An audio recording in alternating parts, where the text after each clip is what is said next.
esperamos un momentito que ya que van entrando, o ya están todos, Ya está, ya entraron. ¿sí? Sí. Bueno, llegamos a la última clase. Estuve con ustedes leyéndoles en el Classroom, yo le iba a decir el campus, pero en el Classroom. No sé si se ve bien, hoy estoy en la oficina del punto de encuentro familiar, dando la clase, por eso es otro el escenario. Bueno, les cuento qué es lo que estuve haciendo. Hubo más de 80 presentaciones ante la propuesta de escribir ceremonias mínimas, y si bien no todo respondía a lo que es específicamente, ¿no?, el concepto o la noción de ceremonias mínimas, sí se tomaron el trabajo de describir ciertas situaciones a partir de las cuales seguramente puede ser posible ubicar ceremonias mínimas. Entonces, me pareció que era muy rico preparar la clase de hoy sobre la base de lo que ustedes mismos fueron aportando, no con otros ejemplos o con otras situaciones, sino a partir de sus propias inquietudes. Como diríamos en criollo, la cosa está difícil, ¿no? Por no decir, la cuestión está jodida, digamos. En materia de infancia tenemos mucho pendiente, pero vamos haciendo camino al andar. Entonces, me parece que en esa onda, en esa cuestión, si alguno quiere agregar algo sobre lo que ya dijo, es momento de hacerlo. Si no, yo empiezo y lo vamos trabajando. Pude como ordenar las presentaciones en distintos grupos. En principio, una vinculada fundamentalmente a cómo se habla con un niño. Y en el cómo se habla con un niño aparece la escucha. ¿Qué quiere decir escuchar a un niño? En los distintos momentos, ¿no? En los momentos en los cuales un niño tiene algo para decir y se lo dice a alguien, y ese alguien tiene que hacer algo, como puede llegar a ser una denuncia. ¿Cómo se habla con un niño cuando hay que transmitirle una decisión? ¿Cómo se habla con un niño cuando se toma una medida de abrigo? ¿Cómo habla un juez con un niño cuando se lo cita por el famoso, como ustedes le llaman, artículo 12? Por otro, esto sería como toda una línea que yo ya me anoté. Vamos a trabajar, me acaban de confirmar que va a haber una segunda edición. Voy a dar otro curso en el segundo cuatrimestre, particularmente en el mes de agosto, así que vamos a trabajar más puntualmente respecto de este tema, ¿no? ¿En qué quiere decir escuchar a un niño? Por otra parte, no es solamente qué se escucha, sino cómo se traduce eso que se escuchó. Es decir, cómo se lee, ¿no?, los comportamientos infantiles. Un caso muy interesante que presentaron hablaba de la descripción, si mal no recuerdo quién lo escribe, es psiquiatra, no sé si está acá en la sala, pónganle que le llamamos al Zoom la sala, no sé cómo llamarle, ¿no? Imaginemos que estamos en una sala. E identificaba con mucha claridad ese momento en donde, para la psiquiatría o para una versión clásica, estamos hablando de una crisis de excitación psicomotriz, pero en realidad hay un niño que responde con una crisis de excitación psicomotriz a algo inadmisible, como puede ser ese momento en el cual se están llevando sus hermanos y no sabe nada de a dónde va. Entonces, ¿qué es lo que podríamos llamar la desesperación? Que puede sentir la desesperación, la impotencia, que puede sentir un niño al cual, sin decirle qué, se llevan a su hermano a un lugar desconocido, que termina siendo otro hogar, pero del cual no le dicen nada, no sabe nada, y literalmente enloquece. el vínculo entre este tipo de medidas y la psicopatología infantil es una deuda pendiente. Tenemos todos los indicadores respecto de lo que significa y los efectos que tienen estos modos de trato a niñas, niños y jóvenes dentro del sistema. Pero lo tenemos desde, ¿sí? Desde que se funda el sistema en lo que hace a la modernidad y a sus instituciones. Entonces, lo curioso es que cueste tanto visibilizar que también en un niño hay no solamente un sujeto de derechos, que es lo que nos ampara para poder estar obligados a conversar con ellos de una cierta manera, sino fundamentalmente lo que significa la posibilidad de operar en clave de salud mental en lugar de operar en clave de psicopatología, en las formas que abordamos estos problemas. ¿Se entiende esta cuestión? El que no puede levantar la mano, me avisa, ¿sí? E interrumpe, que no hay ningún problema. Me interesa que hoy conversemos sobre estas cosas, porque si no las conversamos, quedan como una cuestión de dichos que vuelan, pero la idea es que esto pueda francamente anclarse en prácticas distintas, que cada uno desde su profesión. Es riquísimo el plantel de cursantes.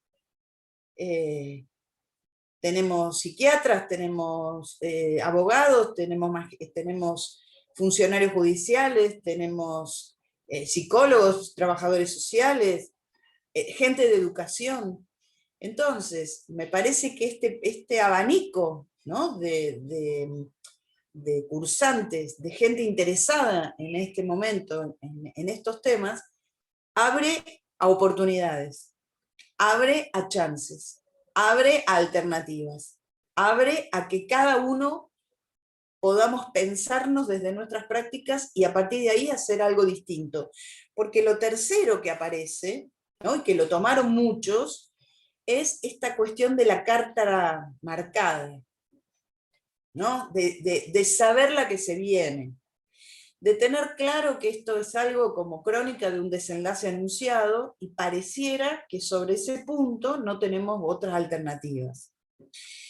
Entonces, yo hace tiempo que vengo jugueteando con en lugar de escribir burocracia, escribo burrocracia, con doble R mayúscula, ¿sí? Burrocracia, o burrocracia, que es no la administración en favor de los procesos subjetivantes, sino todo aquello que se hace porque sí, porque siempre fue así, porque no tiene sentido, pero está gestionando vidas humanas, y vidas humanas de infantiles sujetos. Es muy distinto que el sistema de protección esté en favor de los sujetos a que el sistema sea un sistema de desprotección, como alguien puso, bien escribió, ¿no? Bueno, pero efectivamente, estamos hablando del sistema de protección o el sistema de protección no logra su propósito. Dos cosas también aparecían, ¿no? Como la insistencia del nadie dice nada ante el siempre fue así. Bueno, a eso yo les respondería, miren, ya este curso, no es cierto que nadie dice nada. Hubo gente que habló, gente que propuso, gente que dijo, gente que hizo algún pequeño acto. Entonces, poner en movimiento la estructura, una estructura tan compleja, no se logra por una decisión de alguna autoridad máxima solamente, que desde ya que nos vendría bárbaro más recursos para todo el área, ¿no? No tengo dudas que se precisan mucho más recursos, pero no se precisa solamente recursos para replicar más de lo mismo. Se necesita recurso para poder asegurarnos que cada uno de nosotros vamos a replicar algo diferente. Ese es el recurso más rico, porque para más de lo mismo no necesitamos recursos. Entonces, fíjense que hay algo que es ¿Cómo asumimos responsabilidad por la palabra propia? Yo les voy a contar algo que no me parece que lo tenga que mantener callado. Alguien me escribió diciéndome que no iba a mandar su trabajo al grupo porque tenía intenciones de trabajar en el área de niñez y no se quería exponer. Yo les voy a ser muy honesta, ni sé quién es esa persona, porque así como recibí el mensaje lo eliminé, pero sí me quedó la sensación de decir, ¿cómo podemos pensar en trabajar en el área de niñez si no estamos dispuestos a un grado de exposición? No tenemos manera, porque entonces, ¿qué vamos a hacer? ¿Vamos a consentir aquellas cosas que sabemos que no pueden suceder y que ningún niño o niña puede tener la voz propia para vehiculizar hasta la sede que corresponde? Perdón, Sí. me gustaría poder hacer un comentario respecto a eso. Soy la licenciada Graciela Sare. Sí. Actualmente estoy como directora del Patronato de Internos Liberados y decirte que comparto totalmente lo que acabas de decir. Me parece que somos muchos los que permanentemente nos capacitamos y tratamos de tomar todas las aptitudes y las actitudes para la tarea de los niños, niñas y adolescentes. Pero me parece que falta una vuelta de rosca en este sentido, ¿no?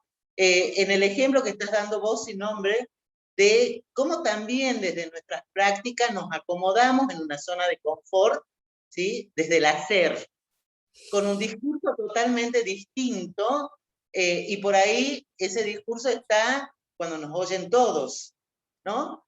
Pero no, y por eso yo también en mi trabajo traté de expresar que no depende de la decisión de un funcionario de turno, que sí es verdad que hay que poner sobre la mesa las cuestiones públicas vinculadas a la niñez, pero también depende de ese compromiso y de esas ganas que diariamente ponen cada uno de nosotros, cada uno de los que hacemos la práctica diaria en estos lugares, digo, en las distintas instituciones. Claro, Graciela, permitime un detalle. Permitime un detalle a lo que estás diciendo. No depende solamente de las autoridades. No Si depende, sí. Pero sí depende en lo que hace a vehiculizar aquellas situaciones que a lo mejor detecta un equipo técnico, ¿no? O se detecta en la vida. Totalmente de acuerdo. Pero en ese sentido digo que los equipos técnicos por ahí tienen que perder el miedo a esto que vos acabas de plantear, ¿no? Quiero ingresar y entonces estoy de acuerdo con todo lo que se dice, pero no lo puedo decir porque quiero ingresar a las áreas de niñez. Quisiera cambiar esto, pero bueno, no lo puedo decir porque me van a perseguir. Digo, esto también forma parte de ese folclore diario, ¿no? En las distintas instituciones. Claro. Y esta complicidad sin entrar en la discusión, ¿no? Pero sí me parece que hay que tener un espacio de escucharnos a nosotros, los adultos, para poder tener la capacidad de escuchar a los niños. Bueno, y me parece que también hay que escuchar qué quiere decir este temor, ¿no? ¿Por qué alguien? Por un lado, yo tengo una responsabilidad en mi tarea docente. Esto es, hay un dispositivo que se crea en un cierto escenario y es ahí donde eso se va a sostener aquello que de la legalidad del acuerdo, ¿no? con el Centro de Capacitación Judicial establecimos. Pero fíjense qué interesante tomar esto como analizador, porque si al menos una persona lo planteó, es porque hay algo, también es un portavoz de ciertos temores, que vaya a saber por qué se sostienen. Entonces, me parece que en eso tenemos que romper el esquema del siempre fue así. Porque imagínense que si alguien que es un profesional, que no tiene otra cosa, digamos, que está poniendo en juego, en todo caso, que quiere tener un trabajo, teme hablar, ¿qué queda para un niño que está en una institución, que está en su casa? ¿Qué le queda a ellos? Si nosotros como adultos tememos hablar o hacer un planteo, ¿qué les queda a ellos? Entonces me pareció algo que la responsabilidad por la palabra propia precisa del consenso y de la confianza con los demás colegas. Entonces quizás esto también sea una oportunidad. Una capacitación no puede estar descolgada del dispositivo integral de protección de derechos.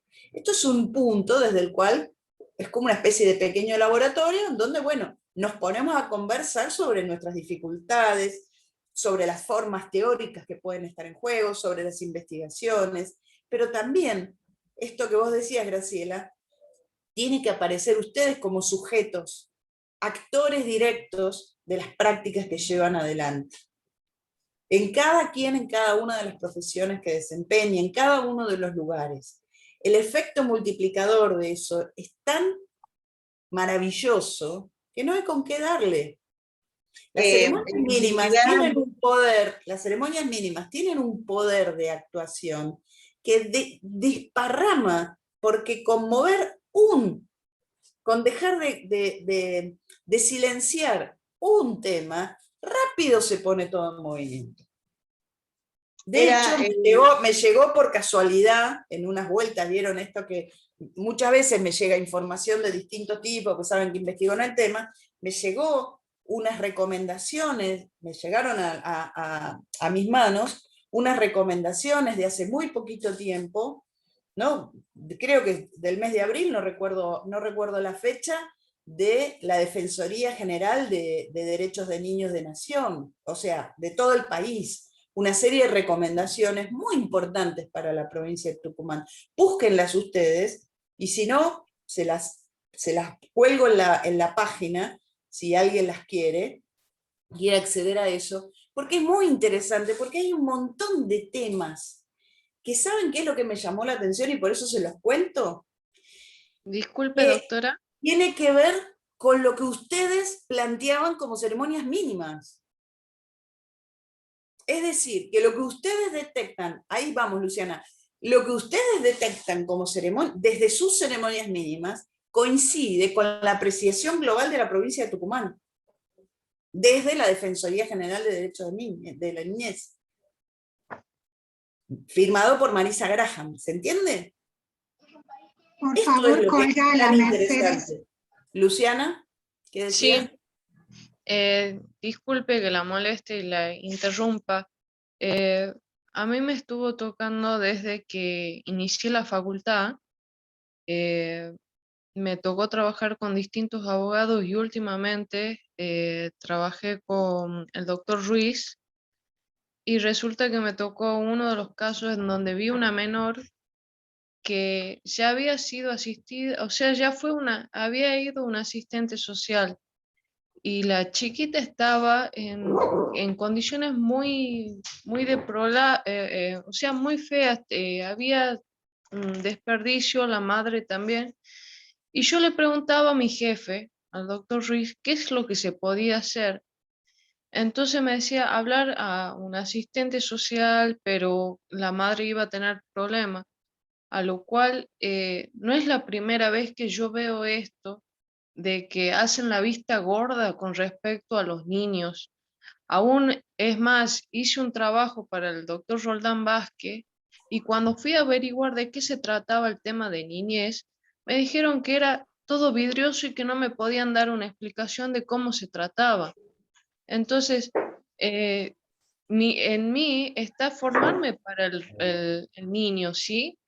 Pero no veo muchas capacitaciones, no veo que le den mucha importancia y lo peor que duele es ver a tantos niños que están pasando por esas situaciones que le tienen miedo a los padres y de vivir en esas condiciones y no dicen nada, ¿entiende? Entonces, es un hecho que es cotidiano y por ahí la gente no se quiere meter porque hacen esa vista gorda y no me gusta. Entonces, yo quisiera saber cómo Sí. puedo accionar ante eso. A ver, esperen que voy a tratar a ver si tengo mejor luz. Ahí está. No, sí se la ve de 10, no se ¿Sí? preocupe. Sí. Bueno, me parece que esa respuesta seguramente hay gente con la cual puede escribir en el chat a dónde tendrías que dirigirte, ¿no? A ver de qué manera podrías, ante qué casos y cómo tendrías que consultar. Yo creo que ya no se puede decir que no hubo nunca una capacitación. Al menos esta la tenemos, ¿sí? Sí, Este espacio lo tenemos. Probablemente haya habido otros que a lo mejor pasaron más desapercibidos. A mí me encanta y le agradezco al Centro de Capacitación Judicial esta iniciativa porque hay una apertura, si no, no estarían tantas disciplinas en un centro de capacitación judicial, porque en general las capacitaciones judiciales eran solamente para abogados. Entonces algo bueno está pasando. Pues no sé, Luciana, ¿cuál es tu disciplina? ¿Cuál es tu y yo soy profesión? procuradora y recién recibida de abogada y escribana, pero Bien, me tocó ver muchas cosas bueno, y a entonces, veces Luciana, vos con tu formación no te podés quedar con lo que diga el doctor Ruiz. Vos tenés que buscar a dónde ir, qué hacer, con quién conversar. me ¿Sabés gustaría la mucho. cantidad de veces que se hubieran precisado tener un escribano para testimoniar una situación y vos tenés ese recurso? Es maravilloso. Se lo Vos, agradezco vos, mucho. vos sos escribana, vos podés dar testimonio de una cierta situación, no necesitas a otro, vos tenés que ver cómo hacer ciertas presentaciones y hace falta gente que pueda inventar dentro del sistema, para lo cual no hay que ser burócrata, hay que crear condiciones de posibilidad. La burocracia te cierra porque la burocracia tiene caminos muy predeterminados y lo que no entra en el caminito no ha lugar. O sea, o las cosas son como el camino dice o no son un problema. Imagínense que, por ejemplo, entonces, ¿qué hacemos? El incesto no figura en el Código Penal, No. no es delito. Eso contestó Corsi cuando fue denunciado por pedofilia. Bueno, la pedofilia no figura en el Código Penal. Entonces, ¿qué? Está bien que un adulto abuse de los jóvenes, No, ¿no? no, Entonces, el camino, esa es una lectura muy complicada, por no decir perversa. Entonces, de esa gente está lleno el camino. Y hay mucha gente que buscó como refugio donde nadie se iba a ir a fijar que era donde vivían las niñas y niños sin cuidados parentales. Entonces hay mucho dentro del sistema que no les importa, o que al revés, les importa demasiado que todo quede bien invisibilizado. No podemos tener complicidad con esa postura, al menos no es mi postura, ¿sí? Por eso, más que molestarme por lo que dijo esta persona, lo que hizo fue, me pareció que tenía que reencuadrar, yo no puedo moverme por fuera del marco del encuadre pedagógico que establecimos, pero sí recoger como emergente el problema del silencio. A su vez, otro de los temas que fueron señalados, no sé si alguien más había pedido la palabra, si no, Sí, sigo. yo, ¿Quién?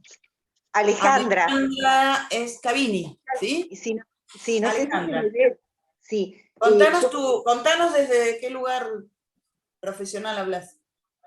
bueno, yo soy licenciada en Trabajo Social, Ajá, vivo en Entre Ríos, en Gualeguay, y ajá, trabajo en el Poder Judicial dentro de un equipo interdisciplinario.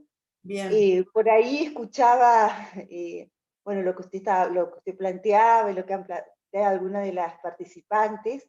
Yo creo que uno ya en la formación universitaria se va formando y va delineando una forma de actuar, de intervenir, que por supuesto con los años, con la práctica profesional, con las capacitaciones, que yo también le reconozco esto, y más que nada el año pasado, en pandemia, yo creo que nunca hice tantas capacitaciones como el año pasado, porque la posibilidad de que sean virtual también nos dan la alternativa a los que tenemos hijos, a los que tenemos que viajar, porque bueno, Gualeguay es una ciudad Sí, muy chiquita y queda alejado de todo.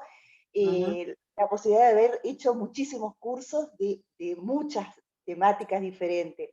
Yo las que más trabajo es en violencia familiar y en abusos. Y contanos, ¿qué querías compartir, Alejandra? No, yo lo que por ahí quería compartir es que el compromiso con el otro, con el niño, que es con la infancia, que es lo que se está abordando en este curso, es una cuestión también individual y que uno, y lo digo por ahí por el lugar en el que trabajo, donde trabajar con jueces por ahí es muy conflictivo, porque yo siempre digo, por ahí yo soy de una de las que no se callan, siempre digo que está Dios y después están los jueces, entonces es muy difícil trabajar en ese ámbito, pero que uno no se tiene que callar, y más cuando hay derechos vulnerados en los niños.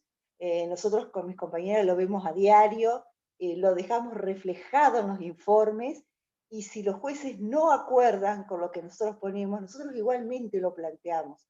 Muchas veces nos han pedido que modifiquemos informes, y nosotros nos hemos enfrentado a eso. Por eso digo que son decisiones personales, que uno tiene que hacerse fuerte y que se hace fuerte al ver la realidad tan compleja, y que por ahí en uno de los trabajos que usted pidió y que yo planteé, que hay muchas leyes que amparan y protegen a los niños, convenciones, pactos, tratados, pero que eso no se ve reflejado en la práctica, en la realidad, porque los derechos de los niños están siendo muy vulnerados, y en esta época de pandemia, concretamente en la educación. Porque esto de haber estado alejados un año. Bueno, esto Alejandra, que planteas, me parece que viene también en relación a que las leyes, hay varias leyes, que no solamente protegen a los chicos, sino que obligan a los profesionales. Es decir, que nosotros estamos en un momento en el cual quizás sea algo para seguir trabajando a nivel colegial, ¿no? En los distintas disciplinas, a nivel de las colegiaturas, pero creo que es un debate que nos debemos. Digamos, hay que poner en agenda la infancia. La infancia no está en agenda. Así es. Y particularmente, menos está en agenda la infancia de niñas y niños sin cuidados parentales. ¿Por qué? El único dispositivo que tiene el Estado que garantiza de alguna manera que lo deja tranquilo es que pasados 180 días esos niños ingresan en estado de adoptabilidad. Y con eso tenemos todo resuelto. Y sabemos los que estamos en el sistema que no es así. Sabemos que hay cuestiones de pobreza que necesitan de otro tipo de acompañamiento, que el precio de la pobreza no puede ser perder los hijos. Pero también sabemos que hay situaciones en las cuales, aunque se garantizaran casa, comida y demás, tampoco va a haber sostén. Entonces, no todo tiene la misma respuesta, no todo se contesta de la misma manera. Y entonces, fíjense cómo se van abriendo distintos frentes. La relación de los profesionales con los jueces, ¿no? ¿Cuál es el lugar de los profesionales dentro del Poder Judicial? ¿Cuál es el lugar de la interdisciplina dentro del Poder Judicial? ¿Cuál es la relación que se tiene, que ya no es una relación de subordinación, sino de corresponsabilidad, desde el nuevo Código Civil y Comercial? Porque el punto es que no solamente niñas y niños quedan en posiciones de excepción, sino que los propios profesionales quedan en posición de excepción. Y este es el problema. ¿Desde qué lugar nos ubicamos como profesionales ante aquello que estamos llamados a atender? Que obviamente que no podemos con todo. Que obviamente no vamos a poder dar todas las respuestas. Pero va a depender de la posición subjetiva de cada quien. ¿Se acuerdan que al principio yo les marqué que era un trípode? Esto. Podemos pensar si es un trípode o es un cuadrilátero. Por ahora, con que sea un trípode, en el próximo curso abriremos la cuarta pata, pero ahora tenemos un trípode, que es las teorías que sostenemos. Muchos hablan todavía de menor. Cuando hablan de menor, ¿lo hacen en el mismo sentido que se hablaba antes de minoridad? ¿O hablan de menor por menor de edad? Bueno, esto es una respuesta que cada uno tiene que darse, ¿sí? Por otra parte, tenemos las teorías, los fundamentos que seguimos, las leyendas que sostenemos. Por otra parte, las prácticas y los dispositivos muy pocos para todo lo que hay que hacer, y luego está lo que cada uno puede con ambos aspectos, ¿no? Es decir, ¿de qué manera rectificamos, volvemos a pensar en nuestras teorías, si nos sirven, si no nos sirven? Si yo pienso que un niño no tiene remedio, listo, ya está. No va a haber práctica que me permita operar de una manera diferente. Entonces, si no tiene remedio, si no hay nada que hacer allí. Ahora, si yo opero en clave de salud mental y entiendo que sí es posible una rectificación subjetiva, voy a hacer todo en ese favor. Pero para eso necesito dispositivos, necesito trabajar con otros, necesito tener esos recursos, necesito saber que con mi colega de al lado podemos conversar y entre todos vamos a darle tratamiento social a este tema. Que no lo voy a hacer yo solo.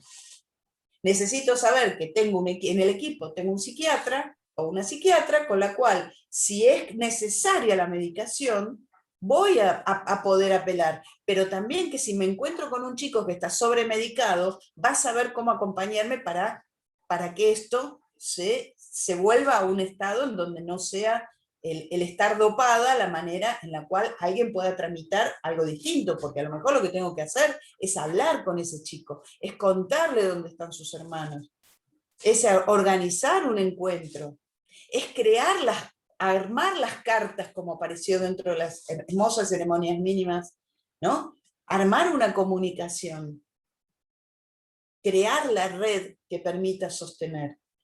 Entonces, ahí algo diferente va a pasar. No va a cambiar la situación de la condición de vida tan difícil que este chico pudo haber tenido, pero sí va a ser digno.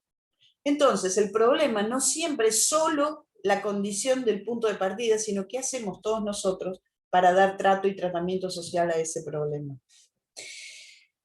Aquí apareció otro tema, yo sigo con la lista, voy. ¿Sí? La participación de niños y niñas en el proceso. Las formas en las cuales esos procesos, de qué modo estaba incluido un niño dentro o una niña dentro del proceso en cuestiones que le conciernen. Y aquí yo marqué como que aparecían distintas maneras de nombrarlo, ¿no? Algunos hablaban de tomar testimonio, otros de tomar declaración, y algunos otros de escuchar a niñas, niños, otros del artículo 12. Entonces yo me preguntaba, ¿de qué modo podemos trabajar también con las juezas y jueces, o de qué forma hay que organizar una capacitación específica? Estamos en el Centro de Capacitación Judicial, para juezas y jueces, respecto del artículo 12. ¿Cómo se entiende el artículo 12? ¿Qué quiere decir?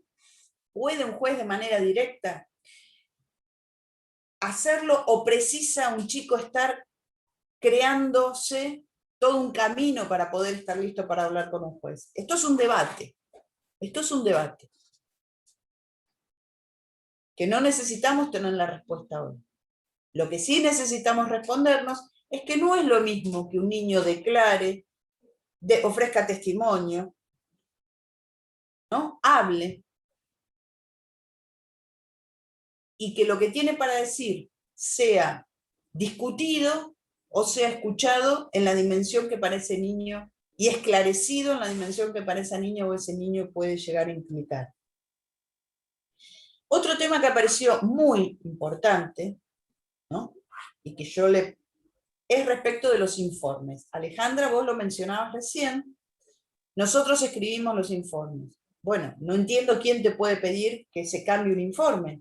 En todo caso es, ampliame, ¿no? Esto no lo entiendo, pero nadie te puede pedir que vos digas una cosa que no viste, que no ofrezcas tu propio respaldo con la firma que le pones abajo. Entonces, el punto es, ¿a quién le escribimos cuando escribimos un informe? ¿Qué es lo que buscamos a través de la escritura de ese informe? ¿Qué es lo que se busca transmitir? ¿A quién se le dirige? ¿Pensado para producir qué? Porque el informe en sí mismo es un dispositivo que merece toda su dedicación. Es decir, merecería dedicarse a qué decimos cuando decimos, de qué manera argumentamos, de qué manera fundamentamos, de qué manera no damos por sentado nada, de qué manera ayudamos al que tiene que tomar una decisión a que cuente con los elementos para que esa decisión sea algo sustentable, para que le sirva a nuestro informe. Yo a veces pienso, qué difícil, ¿no? Tomar decisiones sobre lo que otros dicen. ¿Cómo confías en eso? Pero no tenés otra cosa. Entonces, el lugar del juez tampoco es un lugar simple en ese sentido, sin justificar absolutamente nada. Pero nosotros tenemos información de primera mano, que es distinto al trabajo que hace un juez que administra la información que tiene respecto de otros. Entonces, muchas veces el tomar contacto con el niño es el único punto en donde se va a hacer una composición más real de la situación. Pero bueno, este es un tema, escribimos, que es para preguntarse, escribimos en los informes, ¿cómo llegamos a decir esto que decimos? Si hicimos una visita, si no la hicimos, con quién hablamos, si hicimos entrevistas, cuántas entrevistas hicimos, a quién entrevistamos, con qué otros profesionales hablamos, si hicimos un ateneo, si no lo hicimos. Es decir, que como profesionales también debemos dar cuenta de cómo tomamos nuestras decisiones. Con lo cual, cuando yo le digo a un juez que acá hay una situación X, yo estoy asegurándolo y lo hago sobre la base documentada. Hubo un caso en donde discutían la intervención desde el punto de encuentro familiar que había tenido el equipo que yo dirijo, diciendo que eran inventos, ¿no? Que nosotros inventábamos los informes. Imagínense, un poquito pesado, ¿no? Ser acusado que uno inventa informes. Entonces, cuando nosotros, por suerte, los informes estaban todos argumentados en qué es lo que se hacía. Con lo cual, cuando esto fue a la Cámara, es decir, en la apelación a la alzada, les respondieron que todo estaba con rigurosidad científica. Nosotros dábamos cuenta de la cantidad de horas de observación, se trataba de un vínculo entre un papá y un hijo. Vínculo en el cual la madre decía que el padre le metía ideas en la cabeza, que lo quería llevar, lo quería robar, bueno, una serie de cosas. Y nosotros veíamos una relación muy amorosa, un padre muy estimulante, muy copado para su chico, que jugaba un montón, pero que la madre lo odiaba. Entonces, en ese devenir, claro, cuando empezamos a dar informes favorables en la relación padre-hijo, intermediados porque esta mujer no lo podía soportar, imagínense, del otro lado, artillería pesada en contra del que le lleva un mensaje inapropiado para sus expectativas, pero argumentado en lo que posibilitó la relación de ese chico con su papá. Y no solamente eso, con el tiempo, esta mujer cedió en su postura, y hoy lo vemos que está muy bien. Digamos que es un chico que está muy bien con ambos padres, está 5 días con uno, 5 días con otro. Pero en su momento esto era absolutamente inviable. El nene decía, tengo un cerebro así chiquito y una información así de grande, para explicar lo que vivía de la relación, ¿no? Del alto litigio de la relación parental. Entonces, ¿a quién informamos? ¿Qué informamos? ¿De qué manera? ¿De qué manera nos cuidamos también en aquello que informamos? Vuelve a aparecer, ¿no? El siempre fue así, es la vedette. Eso es una ceremonia mínima que sigue vigente y que aparece por todos lados.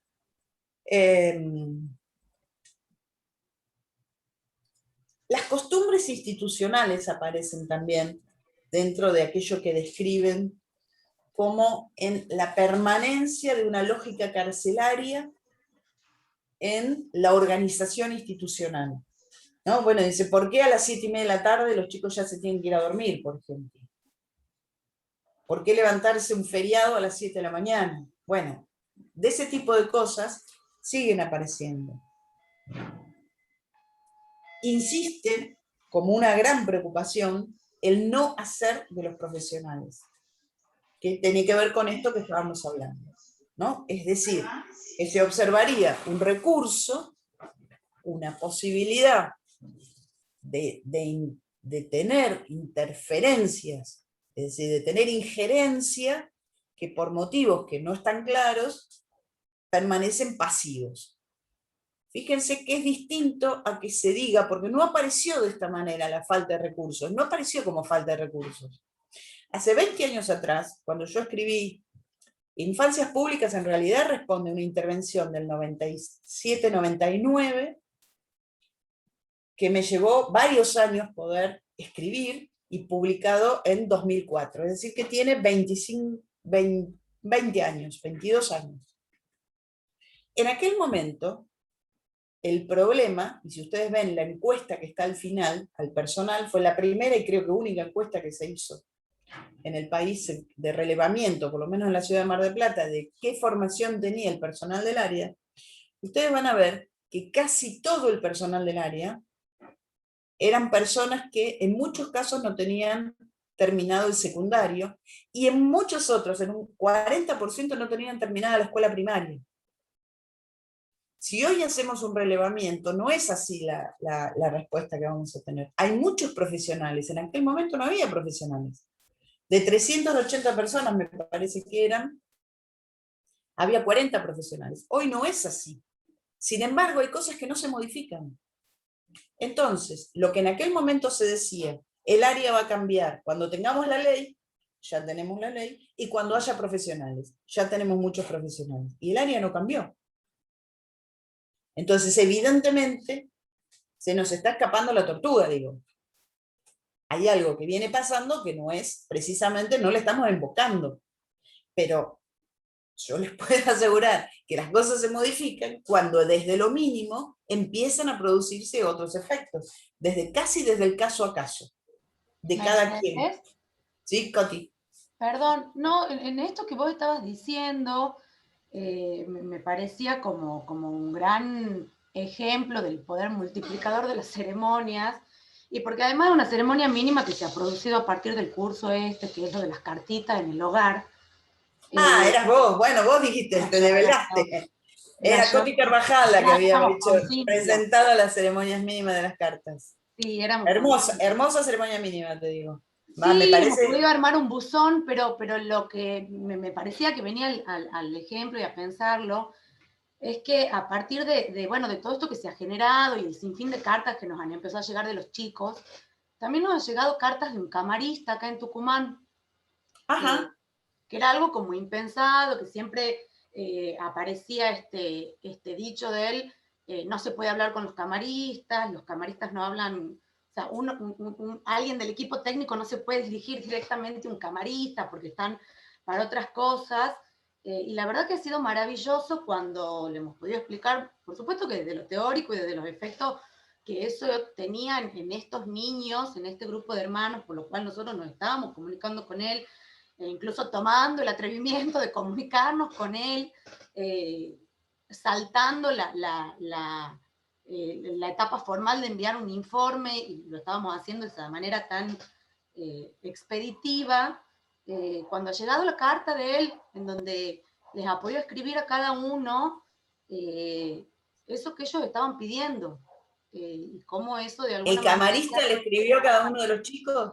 Una carta que fue entregada... ¿El camarista le escribió a cada uno de los chicos? ¿Entendí bien? A cada uno de estos chicos, de estos 3 chicos. Sí. ¿Y qué efecto produjo en los chicos?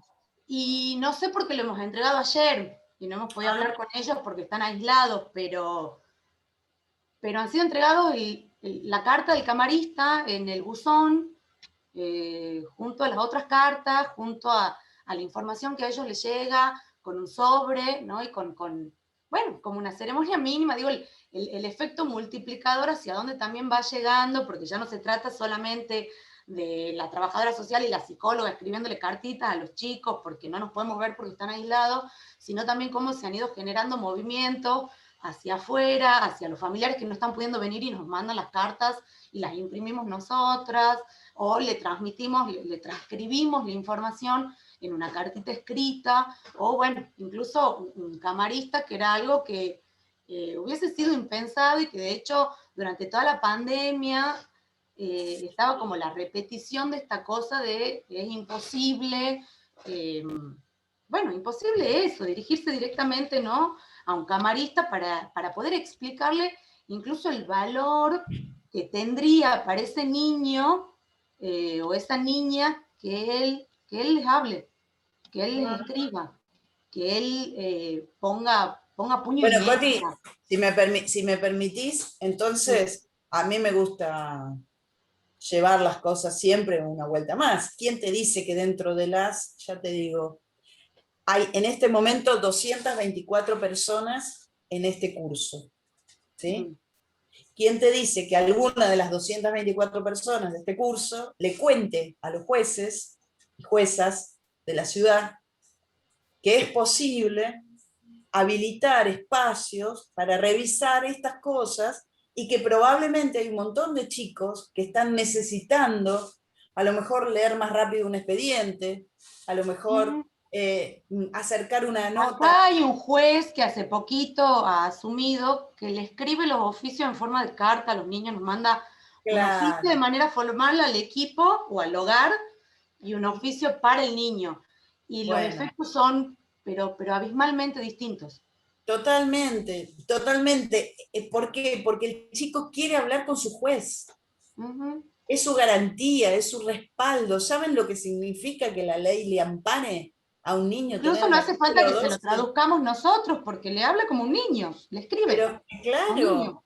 Bueno, entonces yo espero que seguramente esta conversación, las ceremonias mínimas tienen un poder, yo creo que mueven el mundo, ¿sí? Es la gotita que va operando y que a veces es un llamado telefónico, que a veces es una comunicación, porque hay una acción política en todo esto. Y hay una acción de rescate ético en esto. Somos todos los que trabajamos en niñez, todos, ante un niño, no somos funcionarios, somos un adulto. Para ellos somos la experiencia de ciudadanía que le podemos ofrecer o que no. Y eso no quiere decir que le vamos a llevar una buena noticia, porque a lo mejor la noticia es, ¿sabes qué tengo para contarte? Que la mamá que te tocó en suerte o la mamá con la cual has vivido hasta ahora no puede hacerse cargo de vos. No es que no quiere ni no te ame, no puede. Miren qué noticia. ¿Sabes qué tengo para contarte? Que esto que te está pasando no te tiene que pasar. Nadie puede abusar de tu cuerpo. Todos estos moretones que tenés, y sí, mamá te pegó, papá te pegó, bueno, pero eso no justifica. Ellos a lo mejor no saben hablar, no saben hacer las cosas de otra manera, pero a vos no te puede pasar esto. Vení que te voy a cuidar. ¿Qué es lo que tenemos que hablar con ellos? Eso, ¿y a ustedes les parece que un chico ese lenguaje no lo va a entender? Lo que no va a entender es te llevo para proteger. Vení que nos vamos un ratito. Dentro de un ratito volvemos. Y ese ratito son años. Y ese ratito es el exilio de la familia. Porque si yo tengo que decirte que te tenés que ir, te voy a preguntar qué te querés llevar con vos. ¿Qué valijita armás? ¿Qué juguetes querés llevarte? Y a lo mejor tiene un sapito así chiquitito y es lo único que se lleva. No importa. A lo mejor es una foto. En ese punto, por ahí en la parte anterior, en donde, bueno, por ahí vos contabas este mensaje y los comentarios que han ido surgiendo, pensaba, y en esto que acabas de decir, porque una cosa es por ahí resguardarse y pensar qué, cómo, cuándo y a quién se le dice, y otra cosa es complicitarse con las cuestiones aberrantes, como esto que estás diciendo de mentirle a un niño que ya volvemos, y frente a eso hay una posición profesional y ética. Entonces a nosotros por ahí sí nos pasa que como equipo, cuando le respondemos a un niño, sí nos estamos ocupando, y por el otro lado, cuando sí nos estamos ocupando, implica toda una cuestión burocrática, estas pequeñas ceremonias mínimas o actos políticos que vos decís, terminan no solamente destrabando, sino también, no sé si Cintia coincide, posibilitando que podamos hacer algo, porque si no quedamos como totalmente impotentizados ahí frente a todo esto, y terminamos mal nosotros también, digamos. No solamente los chicos. Por supuesto, porque el punto, lo que yo leí, lo que se leía en las presentaciones, era mucha gente que a lo mejor había estado 20 años dentro del sistema y seguía buscando tener alguna explicación para lo inexplicable, ¿no? Como las ganas de, bueno, sigo buscando que alguien me explique lo que no tiene explicación. Y nadie te va a explicar lo que no tiene explicación, porque es inexplicable por qué pasa. La crueldad no tiene explicación. No tiene explicación ni hoy, ni ayer, ni nunca. No hay nada que la pudiera haber justificado. A ver, María Valeria quiere hablar. Voy a correr un poquito esto, que la luz me parece que queda mal. A ver. Sí, buenas tardes. Sí, Valeria. Sí, con respecto al tema de los jueces, considero que está cambiando muchísimo, en especial con respecto al proyecto de oralidad. Contanos, Valeria, ¿a qué te dedicas vos? Soy abogada. Abogada. De ejercicio independiente. Ajá. Y bueno, con respecto al principio de oralidad, que tenemos el proyecto que ya se está aplicando en el fuero civil y bueno, en familia también, los jueces ya están teniendo una actitud proactiva y escuchan al niño.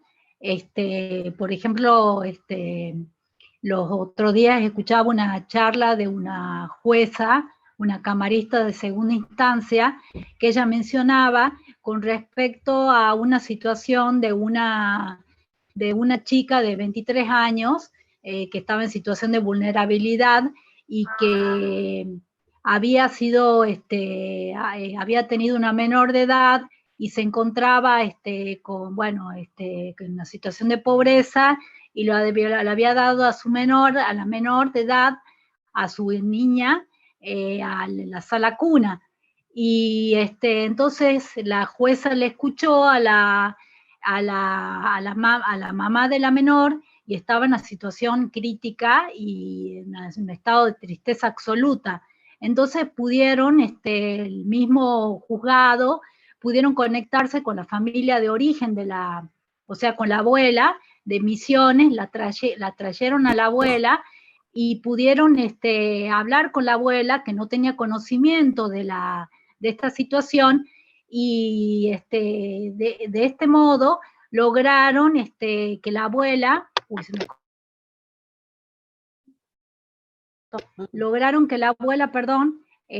pueda hacerse cargo de la chiquita que estaba en sala cuna. Entonces están efectivamente... Valeria, esto es ley. Digamos, no es una situación excepcional. Esto es lo que la ley ordena hacer, que es buscar a familia de origen. El punto es por qué sucede en el Poder Judicial y no sucedió antes en el Ejecutivo, por ejemplo, ¿no? Porque si llega al Poder Judicial es porque una instancia previa no actuó en los términos que tendría que haberlo hecho. Y aquí, si me permitís, te agradezco tu participación y a esta persona que se movió de la manera que había que hacerlo, porque yo acá justo es lo que tenía anotado como uno de los temas que venían, que es cuando no se cree posible que hay otras alternativas, ¿no?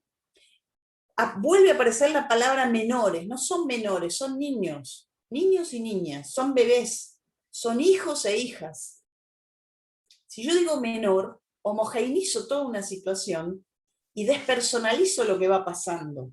Por eso no está buena la categoría de menor o está bueno abandonarlo. Más allá de los debates más amplios que puede haber sobre este tema. Porque cuando digo menor, adentro de la cabeza de cada uno, pienso en minoridad.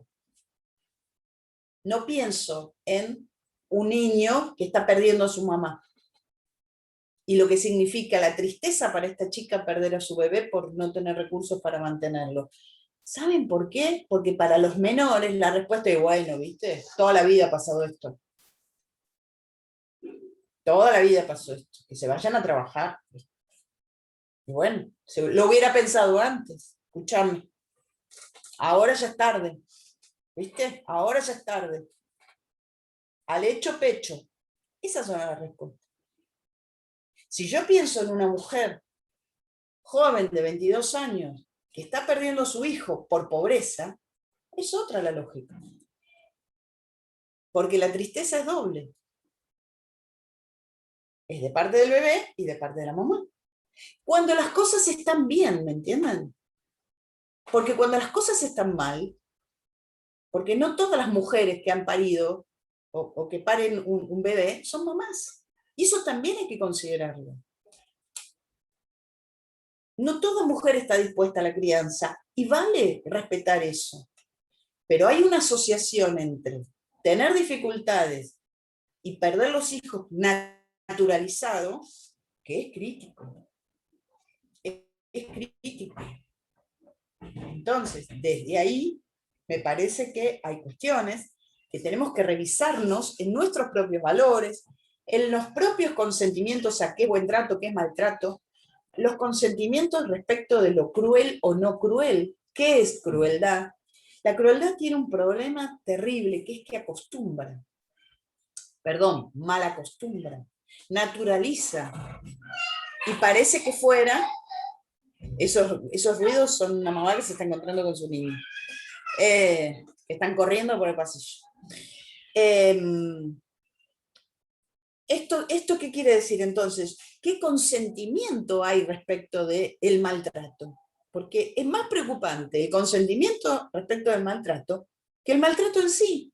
Porque el maltrato en sí lo comete alguien que, o por problema de salud mental, o por impotencia, o por repetición de historia, pero que haya gente que sabiendo que eso es maltrato, lo consienta, y teniendo chance de operar no haga nada, ahí tenemos otro problema, un problema más serio, porque todos nosotros, de una manera o de otra, representamos al Estado para los niños. No importa quién nos paga el sueldo, si somos universidad, si somos poder judicial, si estamos en una ONG y recibimos algún tipo de subsidio, de alguna manera o de otra, estamos vinculados y somos representantes adultos de la ley que los ampara. Entonces, esto nos lleva a dos cuestiones muy importantes, que es, una de ellas es el efecto de los dispositivos que instrumentamos, el efecto de nuestras propias prácticas, sobre todo aquellas desarticuladas, y los buenos efectos cuando esto se articula. Vos, Coti, estabas diciendo, poner en acción, a circular la palabra, y que se muevan, mueve la vida de 3 niños, no mueve una causa. Mueve la vida de 3 niños. A veces las causas tienen muchos expedientes, son expedientes y expedientes y expedientes. Causas varias, una por violencia, otra por abandono, otra porque que la guarda de no sé quién. Pero si todo eso se dinamiza, entonces hay 3 vidas que tienen un devenir diferente. Y eso no tiene precio. Esa es la diferencia entre burocracia y crear condiciones de posibilidad.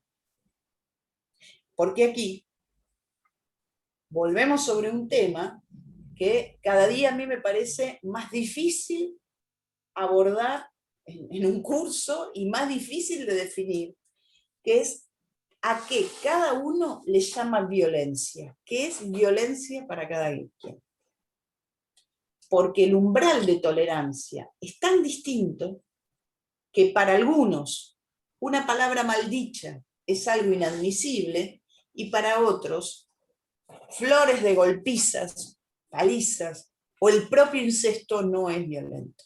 Entonces, cuando alguien escucha a una niña que fue violada y eso no le resulta violento, yo no sé qué es la violencia, qué umbral de violencia, de registro de qué es violento tiene esa persona.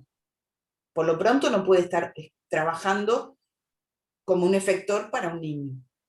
Porque para los que trabajamos con niños, no podemos ser cualesquiera. Hay que tener con qué leer la partitura del lenguaje infantil. Y esto es un tema fundamental que tenemos que abordar. Niñas y niños no hablan en la misma clave, en la misma partitura que hablamos los adultos. Descifrar el lenguaje infantil requiere de los recursos propios. Aquel que, bueno, si a mí me ponen una partitura de Bach adelante, para mí voy a ver dibujitos, chino básico, no voy a entender nada. Un músico, ¿no?, ejecuta una obra y hace una maravilla con eso. Bueno, es lo mismo que nos pasa con un niño que habla. Si no sé cómo transmitirle una mala noticia, no puedo ser el que transmite la mala noticia.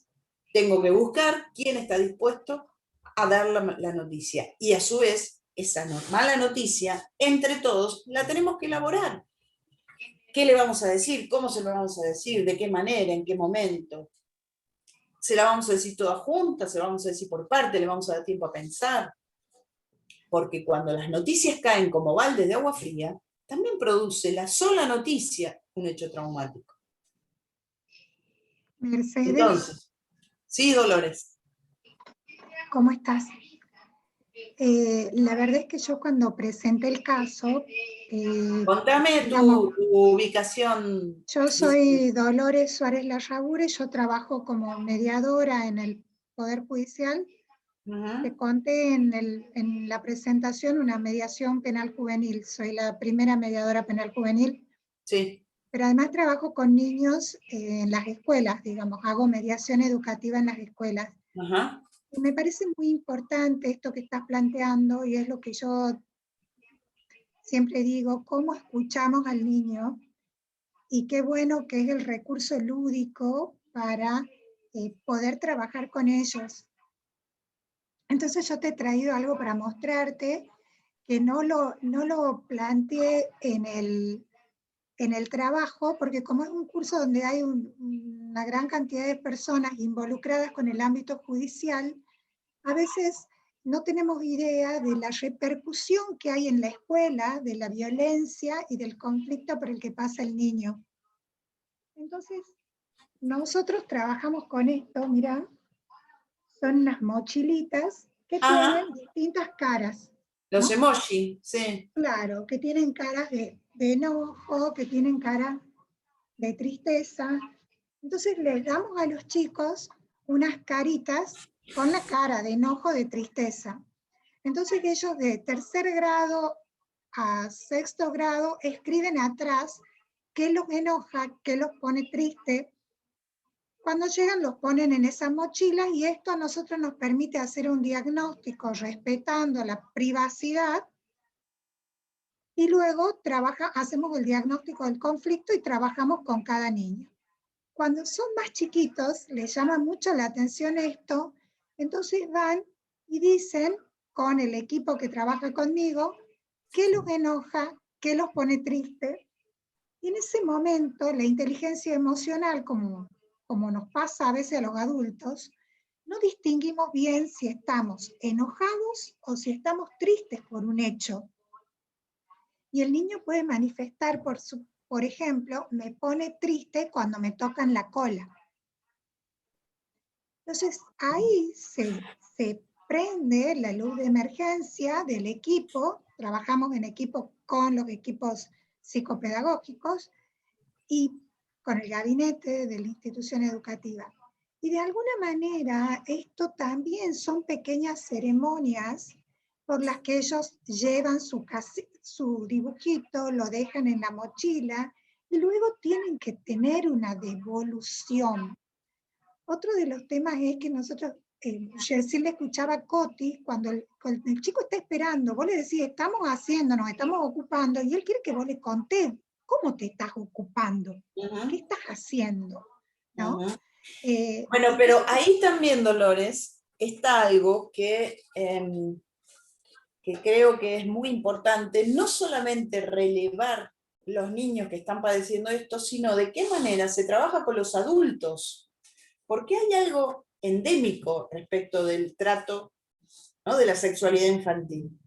Entonces, hay una necesidad de volver a poner sobre la mesa pautas de crianza, pautas de cuidado del cuerpo, de los adultos respecto de los niños.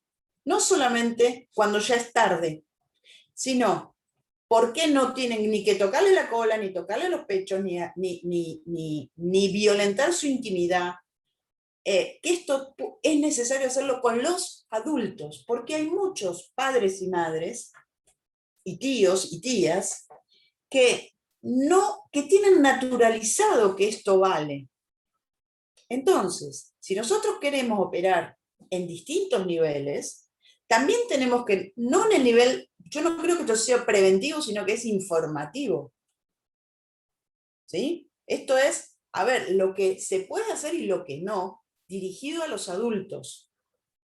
Porque si no le dirigimos eso a los adultos, vamos a seguir sacando a los chicos de las casas y nunca un niño va a entender por qué perdió su casa, sus hermanos, su familia, y esa gente sigue en ese lugar.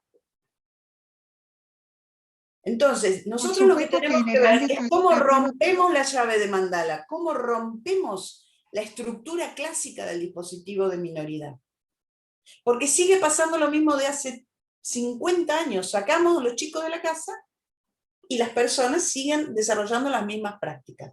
Es más, ayer comentábamos en un curso que estoy dando respecto del punto de encuentro familiar, comentábamos lo que significa para un niño o una niña ese momento en el cual es retirado uno de los chicos, porque supuestamente el abuso es sobre ese niño o esa niña, y quedan los hermanos en su casa. Lo que significa para un niño la culpa del sobreviviente, ¿no? El que se salva respecto de los hermanos. Entonces me parece que hay tanta cosa por revisar, ¿sí? Que es muy importante poder pensar en qué pasa después también y qué podemos hacer antes. Marcelo García, Gertrudis Wille y Luciana Arauz tienen levantada la mano. ¿Pidieron la palabra? Gracias, Dolores, por tu participación. ¿Pidieron la palabra o apretaron por casualidad las manitos? Sí, no, yo sí levanté. Bien, contanos, Gertrudis. Yo también. Ah, gracias, Bueno, doctora. Gertrudis, entonces, contanos a qué te dedicas. Yo soy psicóloga y bueno, justo en esto que usted estaba haciendo alusión, aprovecho para justamente compartirles mi caso, que no se pudo subir a la plataforma, no sé por qué, pero me parece que viene buenísimo a esto que usted está diciendo. Yo soy psicóloga y en el 2019 un mediador de la Corte, él me convoca para acompañarlo en sus mesas de trabajo.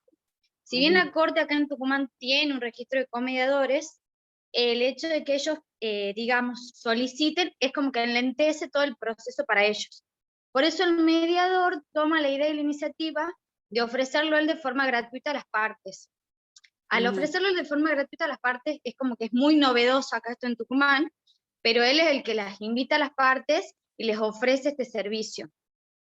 Sobre todo para lo que tiene que ver con familia, porque puntualmente el mediador veía que como que las mesas de trabajo se hacían complejas para, sobre todo para el abogado, para manejar todo lo que tenía que ver con los temas que se tocan referente a familia, porque ellos como que lo manejan muy jurídico.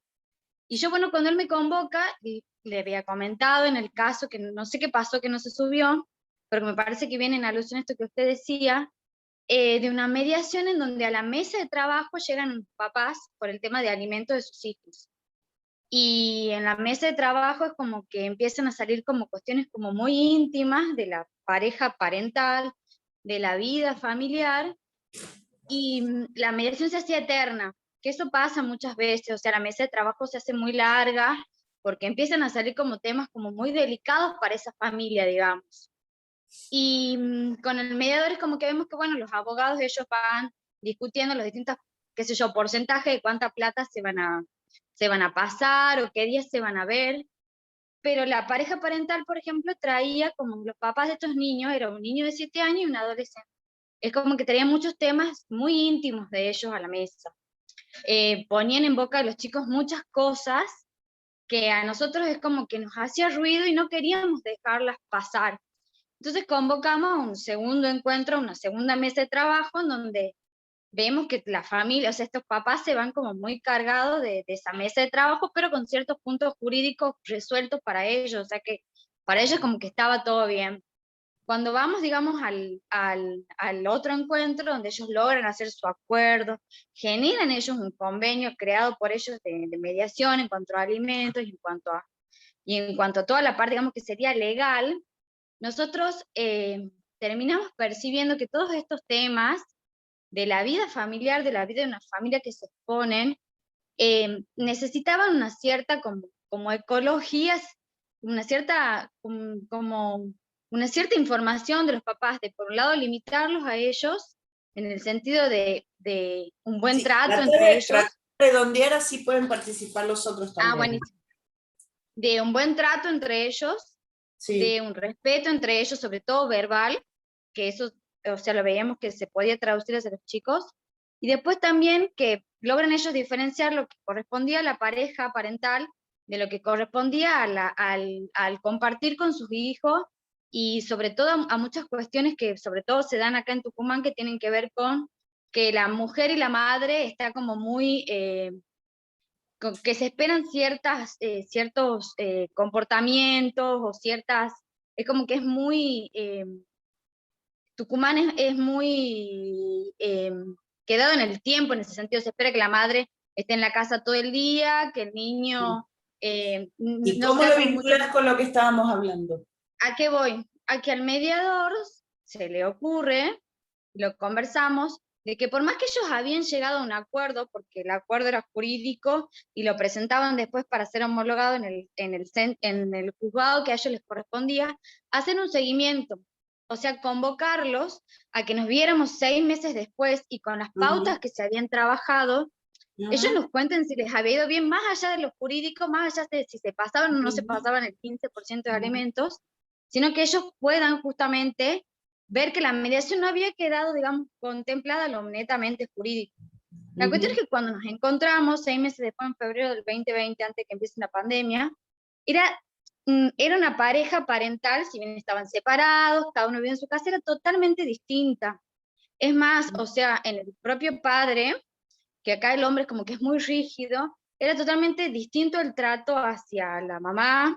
Ellos más pudieron empezar a diferenciar lo que era perteneciente a los hijos de lo que era perteneciente a los papás o a la pareja o a esa gente que se había separado. Digamos que el haberles dado lugar, el haberlos podido escuchar, ¿no? El haber transformado el dispositivo produjo otros efectos.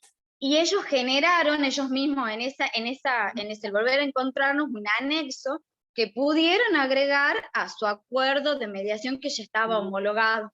Entonces yo sí creo que esta parte de informar y dar una cierta ecología de qué corresponde a la crianza, qué es lo esperable para un niño de hasta menos de 18 años o para un adolescente, es muy importante, por más, o sea, no quedarnos solamente encasillados en lo jurídico y ampliar un poco. Eso era, doctora, muchas gracias. No, gracias a vos. Marcelo García. Hola a todos. Gracias por la palabra. Soy Marcelo, soy estudiante de Derecho en la siglo XXI, estoy en el 3er año. Okay. Quiero hacer 2 comentarios sobre una cosa que vi exactamente en esa semana pasada en la televisión y sobre una noticia que leí hoy que va un poco con lo que usted colocó sobre exactamente esa mudanza de pensamiento por parte de los adultos. Okay. Una fue un episodio de South Park, o sea, un dibujito que es de una temática de adultos mismo, un episodio de la temporada 22, donde exactamente debaten sobre los tiroteos, que bueno, gracias al universo aquí realmente eso no acontece por esos lados, por el sur, digamos, pero que en Estados Unidos es una cosa, digamos así, ya tan corriquera, tan normal, y por eso que estoy colocando esa expresión corriquera normal, que ya nadie se asusta. Hubo exactamente un tiroteo. Ok, ¿sabe? Y la vida continúa. Entonces el tipo así, ¿cómo así? Tanto que uno de los personajes, la madre de uno de ellos, es la que se queda toda histérica.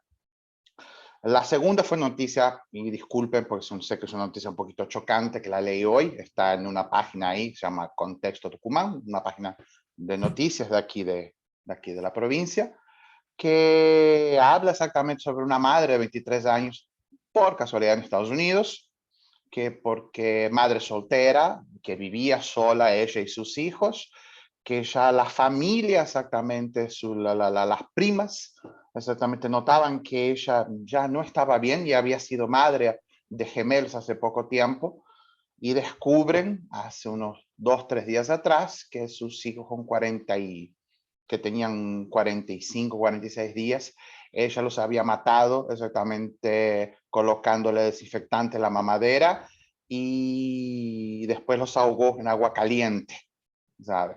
Entonces, que es bien chocante.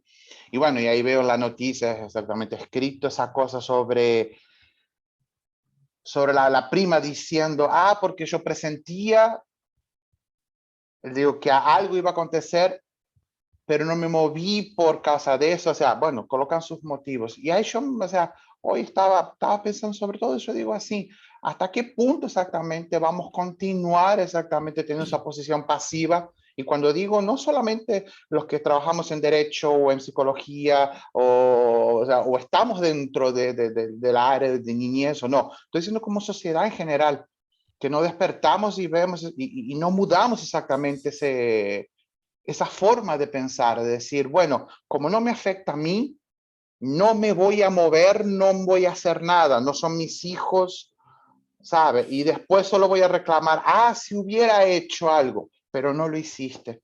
Entonces es algo Pues que todavía ¿sabes, Marcelo, que tengo anotado lo que sigue? Es algo que recogí de las presentaciones de ustedes, que dice, ¿para qué te metes si nada va a cambiar?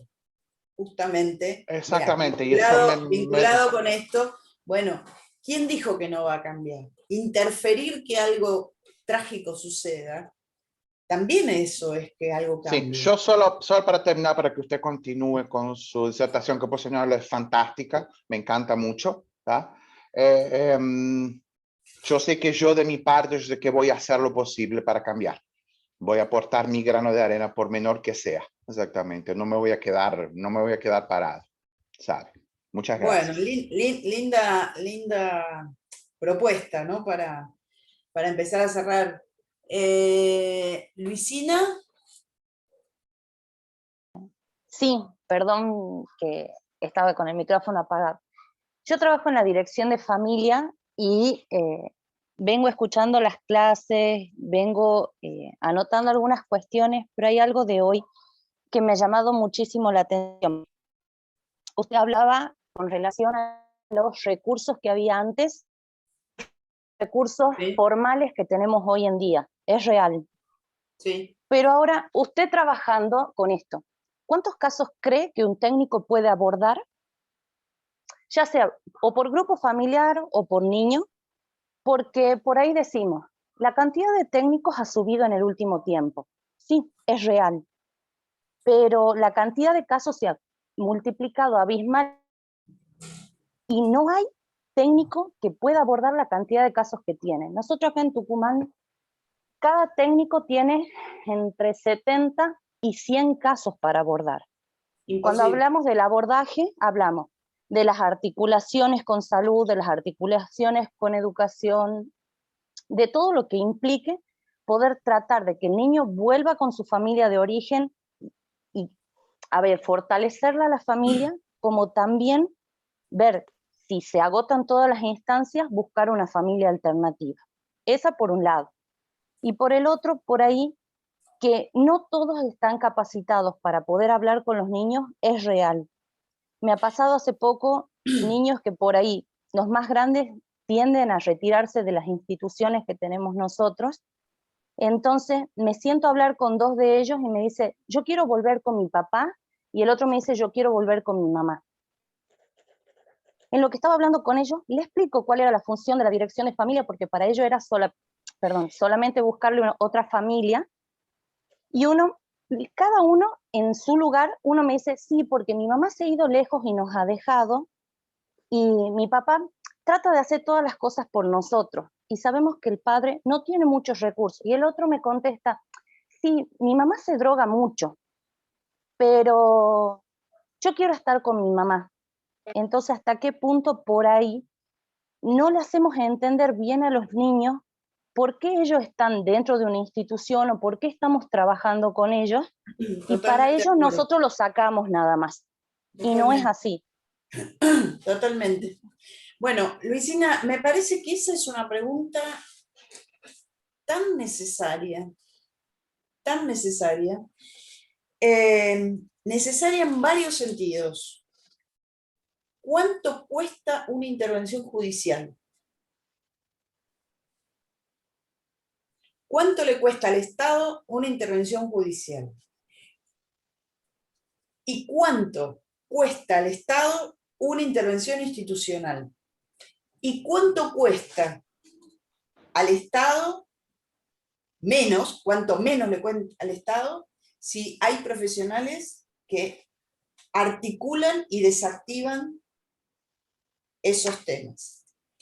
Todo esto es una evaluación de costos que yo creo que es ultra necesaria. Si vos me decís cuántos casos puede tener alguien de manera simultánea, porque ustedes vieron que los casos tenés momentos que son más críticos y momentos que son más de seguimiento, ¿sí? No todo sucede en el momento crítico. Mientras está en una intervención en crisis, esa intervención, y una más. ¿Ustedes a cuántos pacientes ven atender durante una crisis en una terapia intensiva?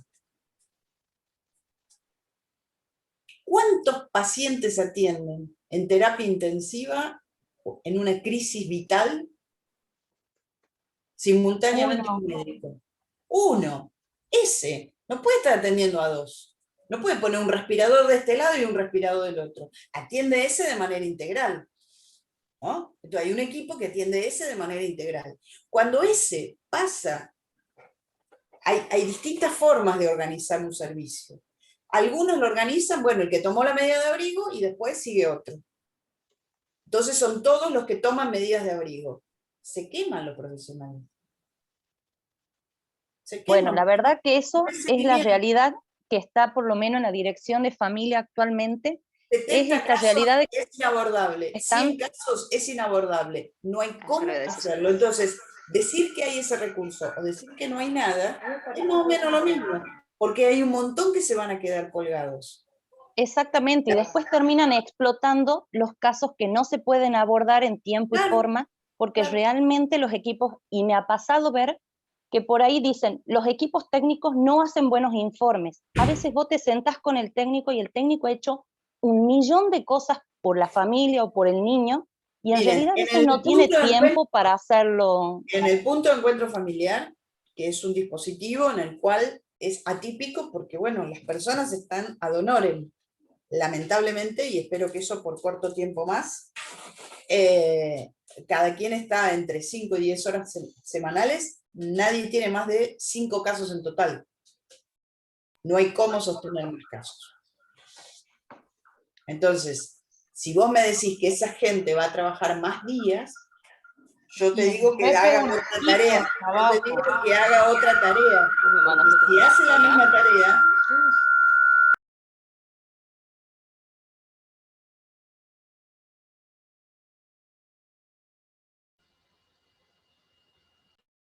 llegó el micrófono. Alguien me cayó. Alguien me quiso callar la boca. Acá estamos. No se pueden tener más de 10 casos activos, de los cuales durante la crisis es uno. Y los otros serán de seguimiento. No hay manera de tener más que eso. De forma que subsistan y que la salud mental de las personas, ¿no? ¿Por qué digo esto? Porque no todo es simultáneo. Ahora, vos no podés tener 10 reuniones con escuelas en una semana. ¿Sí? Y además, cuando tenés estos casos, tenés la audiencia. Miren, hicimos todo un nomenclador de prácticas, de lo que es el tiempo de estudio de caso, cómo se lleva adelante, el tiempo de evaluación, el tiempo de determinación del plan de trabajo, la cantidad de gente que se entrevista por caso. Porque vos entrevistaste a un progenitor, al otro, si hay familiares para crear red. Si vos tenés que trabajar en crisis, tenés que hacerlo todo rápido, no podés esperar porque tenés que atender otro caso. Entonces, mientras estás con ese caso en crisis, tenés que dedicarle todos los días, porque a lo mejor a la mañana hablas con uno, al mediodía hablas con otro, a la tarde hablas con otro, y entonces así, en 3 días organizaste un dispositivo. De la otra manera, bueno, a este lo atendí el lunes, entonces le toca el lunes que viene citar a la mamá. Y al otro lunes cito al papá. Y al otro lunes, entonces me llevó un mes, lo que me tendría que haber llevado 3 días. Ese mes es vida institucional. ¿Cuánto cuesta? ¿Cuánto cuesta la vida de un niño dentro de una institución? En todos los costos. El costo económico, la cantidad de personal que se precisa y la cantidad de costo emocional y afectivo y para toda la vida que esto va a significar. Entonces, creo que es otra lógica de trabajo. Hay que estar dispuesto a intervenir y a invertir lo que hace falta en el área, sin creer que esto va a significar gente que se rasca porque, mira, vayan a las terapias intensivas. El área es una terapia intensiva. El área requeriría de la gente más capacitada y tiene a la gente que inicia. Tiene a la gente más desprotegida, a la gente que está... Pero hoy tiene un condimento que no había en otro momento, que hay entusiasmo, hay gente que tiene muchas ganas. Bueno, eso es un plus importante. Pero eso solo no alcanza. Si no hay formación, alguien hoy escribió la necesidad de capacitación en estos temas. También escribieron que la ciudadanía tenga noticia. Claro que sí, claro que tiene que haber noticia. Tienen que dejar de hablar estupideces los periodistas por televisión, por supuesto que sí. Alguien también escribió hasta dónde se puede hablar del sistema de protección. Bueno, el sistema de protección lo tenemos, las leyes las tenemos. Tenemos todas las leyes, tenemos la Ley Nacional de Salud Mental, la Ley de Protección de Derechos, la Ley de Protección de Derechos de las Personas con Discapacidad, la Ley de Violencia de Género. ¿Qué más tenemos? Tenemos la Ley de Adopción, tenemos un montón de leyes. Muchas leyes, tenemos tratados internacionales, nos sobra marco jurídico. No es el problema el marco jurídico. El problema es que es todo lo que no hacemos y estalla respecto al marco jurídico. Entonces, cuando a mí me dicen, en este país hay pocos bebés en adopción, yo digo, un país que tenga pocos bebés en adopción tiene que festejar. Quiere decir que las cosas estarían bastante bien y entonces las mujeres no andarían perdiendo sus niños por ahí. ¿Qué es esta cosa loca de seguir hablando como si fueran los niños cosas que vamos a comprar? Es una catástrofe subjetiva que fracase, ¿no? Cuando hay ganas de que eso se sostenga, cuando es una progenie sin otra expectativa, bueno, eso es distinto. ¿Qué pasa con estos chicos que pretenderían una mamá que no se drogue? Bueno, la vida a veces no puede ofrecerte la mamá que vos querés. Pero sí te puede ofrecer el esclarecimiento necesario, te puede ofrecer que el Estado le va a ayudar a esa mamá. Pero mientras tanto, mientras el Estado ayuda a esa mamá para que esté mejor, ¿qué te parece si vos te das la oportunidad de tener una familia? Entonces ahí tenemos que crear puentes, porque estamos muy binarios todavía en nuestro pensamiento. Y las relaciones afectivas que dan sostén, eso es algo que la ciudadanía tiene que asimilar. No solamente las disposiciones profesionales. Entonces, yo creo que tenemos que salir de algo, acá para ir cerrando, ¿no? ¿Cómo salir de la polaridad minoridad-educación? Yo creo que esa polaridad la tenemos que desterrar. Tenemos que distinguir lo que es la ley, la fuerza de ley que podemos darle a nuestras prácticas también, de aquello que opera con fuerza de ley sin ley. Porque sí, pura repetición. Porque siempre fue así, el más de lo mismo. Entonces, si nos damos esa oportunidad, seguramente que vamos a recalcular y a repactar y a hacer otras cosas. En la plataforma se anotaron 380 personas. Entonces yo pensaba, hay 380 personas que por casualidad o por interés, vaya a saber por qué, ¿no? Les atrajo el tema. Después no lo sostuvieron todas, pero ahora hay 226 personas aquí. O sea que hay 226 oportunidades de mañana mismo detectar esa cosa mínima, ese mínimo gesto que nos permita desde el lugar que cada uno tiene, algo distinto. Chiquito. Nada del otro mundo. A lo mejor es sacar irse pensando a ver qué expediente a lo mejor tenés medio archivado ¿no? Y te vienen preguntando y ves que tenés un montón de informes que insisten, y no se contestaron. A lo mejor es sacarlo de un lugar y ponerlo en otro. A lo mejor es ver qué dicen, a lo mejor es activar la circulación de esos expedientes. A lo mejor es un llamado telefónico. A lo mejor es leer con más detenimiento una carta. Y eso solo va a dinamizar y va a poner en movimiento cuestiones que probablemente estén muy ancladas. Bueno, entonces algo distinto va a pasar y después va a pasar otra cosa. Porque lo que tiene la ceremonia mínima es que hace de lo dicho otros decires, no es que magia, resolvimos todo.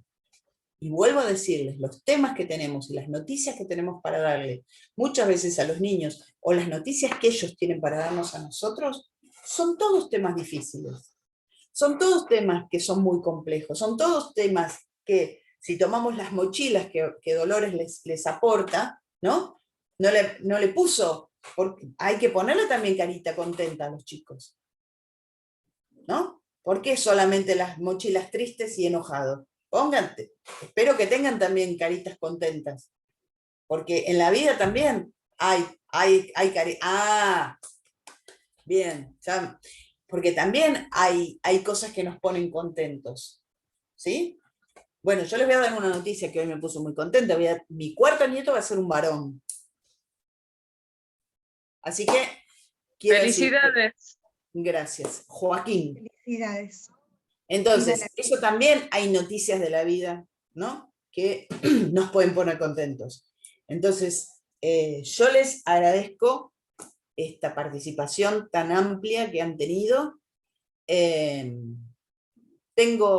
Si tienen ganas, nos volvemos a encontrar en agosto, ya les contarán, y seguramente vamos a poder ampliar y profundizar estos temas que hoy estamos, ¿no? A vuelo de pájaro, abriendo. Así que no sé si alguien quiere decir algo más. Rohan aparece. ¿Cómo está? Bueno, yo en realidad yo trabajo acá, soy coordinador en OBD, en la Oficina de Violencia Doméstica de Tucumán. Soy nuevo en esta temática y sobre todo en los niños, ¿no? En familia, yo tuve 10 años en documentos, o sea, nada que ver, pasé a otra temática. Y la importancia de esto, de lo que vengo sacando de distintas clases, es cómo se lo puedo aplicar a estas ceremonias mínimas en distintos órdenes, en distintas oficinas, ¿no? Y me ponía a pensar, y no sé si estará bien, ¿no? Porque puede ser una lectura errónea, y bueno, espero que no sea así. Y me ponía a pensar cómo la mujer también está en esta situación vulnerable como niño, sacando las diferencias, que están subsumidas mucho tiempo en violencia, y cómo estos pequeños actos, coordinando con distintas oficinas, y que creo que hay una implementación muy importante acá en Tucumán, donde tenemos un crecimiento amplísimo en esta temática, cómo todas esas modificaciones, todas estas ceremonias mínimas, y tener el concepto claro de lo que significa, o por lo menos traerlo a tapete como curso, creo que es fundamental. Digamos, la verdad es que me ha llevado a pensar, y eso se lo agradezco a usted y a todos mis compañeros, que me puse a leerlo a los comentarios que hubo, para aprender un poco, porque la verdad es que no me siento capacitado hoy en día como para decirle, tengo esta anécdota o esta ceremonia que puedo aplicar, pero sí creo, y es fundamental, el haber aprendido un poquito más y verlo cómo lo podemos implementar en distintas áreas que, si bien hoy nos traen los niños, creo que en muchas áreas hoy necesitamos esa pequeña revolución, o así lo tomé yo, en esa implementación de no quedarnos con los que tenemos, sino ir un poquito más. Creo que cada uno ocupa un papel preponderante en donde está, y es fundamental, si lo llevamos a tapete, como recién decía usted, es muy caro, nuestra actividad es muy cara, y creo que si damos un poquito más, ya estamos ganando. Así que bueno, nada, eso era mi aporte. Nada. Muchas gracias por tu aporte. Por el que quiera profundizar, el libro de ceremonias mínimas lo encuentran en internet, lo pueden pedir a Homo Sapiens. ¿Sí? Y si no, con que quede el concepto dando vuelta, ya, ¿sí? Me parece que es algo que es muy... Hay una presentación para también el que no quiera comprar el libro, no pueda, no le interese. Hay una presentación que se hizo en Uruguay. Si ustedes ponen ceremonias mínimas más UDELAR, hay una presentación, un video muy lindo de una presentación que hizo una colega, Esther, Esther, ay, se me fue el nombre. Bueno, ya me va a volver. Ustedes ponen UDELAR, ceremonias, presentación del libro Ceremonias Mínimas, y hace un rastreo muy interesante del concepto y de todas las vueltas que puede llegar a tener. Así que el que quiera profundizar sobre eso, hay un video gratuito, obviamente, en internet para buscarlo.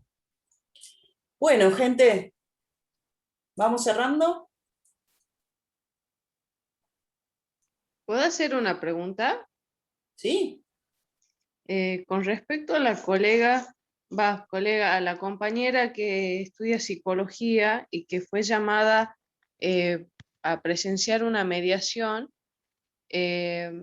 ¿cómo abarco el tema de que si hay un niño presente, para que el niño pueda decir lo que realmente siente? En ese caso, ¿se podría pedir una mediación cerrada, pero tan solo con el nene para que pueda ver la realidad la psicóloga?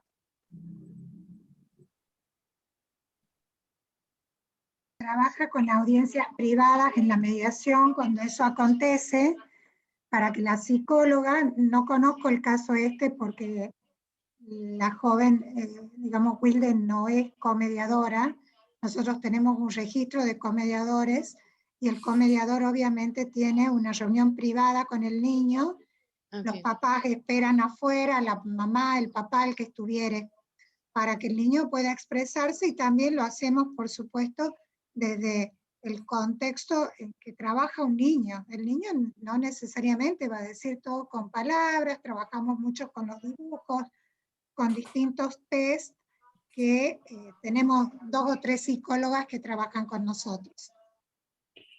Muchísimas gracias, esa era mi duda. Bueno, ¿algo más? Nos despedimos entonces hasta cualquier otra oportunidad. ¿Qué les parece si abrimos los micrófonos y nos saludamos entre todos?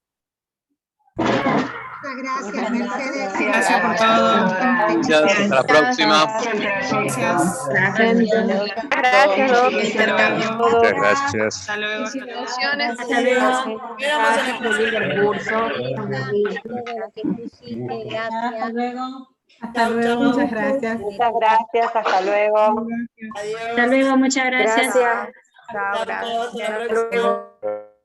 Muchas gracias. Por su nieto. Hasta luego, muchas gracias. Gracias. Hoy me enteré. Chau, chau. Chao, doctora, muchas gracias. Chau, chau. Chao, Doctora. Gracias, Como siempre, doctora, muchas gracias y nos veremos pronto. Hasta pronto. Gracias, doctora. Chao, chao. Muchas gracias, doctora, muy hermoso. Hasta la próxima. Muchas gracias.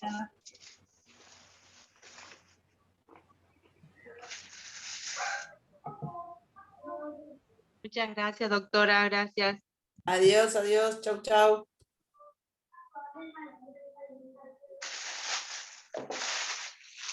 La esperamos en agosto, doctora, ¿no? ¿Cómo? En agosto la esperamos, ¿puede ser? ¿De vuelta? Sí, claro. A ver si vienen. Yo voy a estar, parece. Bueno, con gusto. Igualmente, chau, chau. Gracias. Gracias, doctora, un gusto. Luego.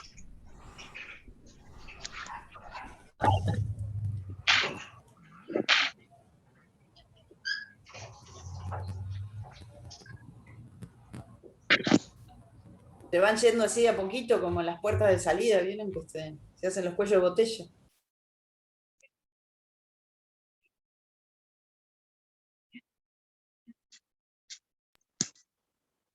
Muy claro, gracias. A ustedes, chao.